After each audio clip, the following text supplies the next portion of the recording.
the market opened in an absolutely free fall, and some people couldn't even get any bids for their shares, and it was wild panic. And an ugly crowd gathered outside the stock exchange, and it was described as making weird and threatening noises. It was indeed one of the worst days that had ever been seen down there. There was a glimmer of hope on Black Thursday.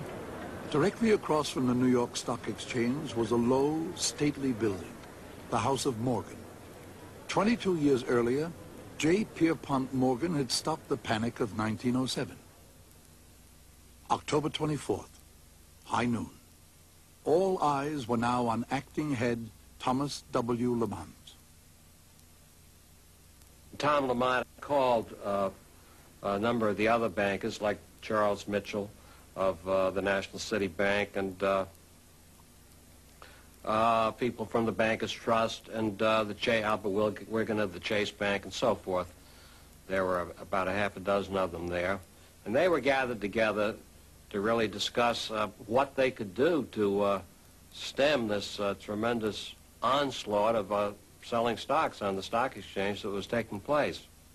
About 12:30, there was an announcement that this group of bankers would make available a very substantial sum to ease the credit stringency and support the market. And right after that, Dick Whitney made his famous walk across the floor of the New York Stock Exchange. Richard Whitney, vice president of the exchange, was chosen by the bankers to be their representative. At 1:30 in the afternoon, at the height of the panic, he strode across the floor and in a loud, clear voice ordered 10,000 shares of U.S. Steel at a price considerably higher than the last bid. He then went from post to post, shouting buy orders for key stocks. Stood up on one of the seats at the post, and he said, I give it 45 for 50,000 Standard Oil. And everybody started to applaud. Oh, the crash is over. His Morgan's putting his money in. Maybe the crash is over. And sure enough, there seemed to be evidence that the bankers had moved in to end the panic. And they did end it for that day. The market stabilized and even went up.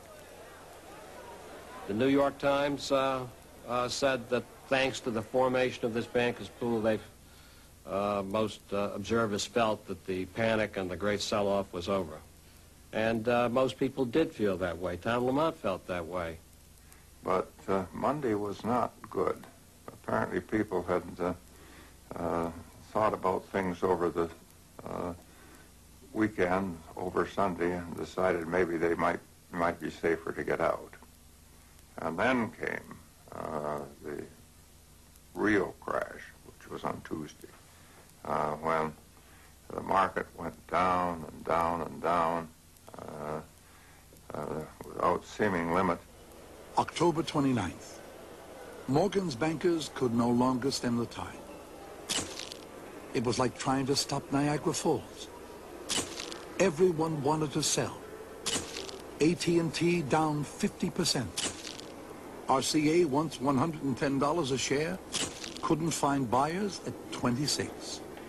Blue Ridge 100 plunged to $3, and still no buyers. On the floor, they had never seen anything like it. And it was just like a nightmare, and I couldn't believe what was going on. In those days, every buy order was on a black pad, and every sell order was on a red pad.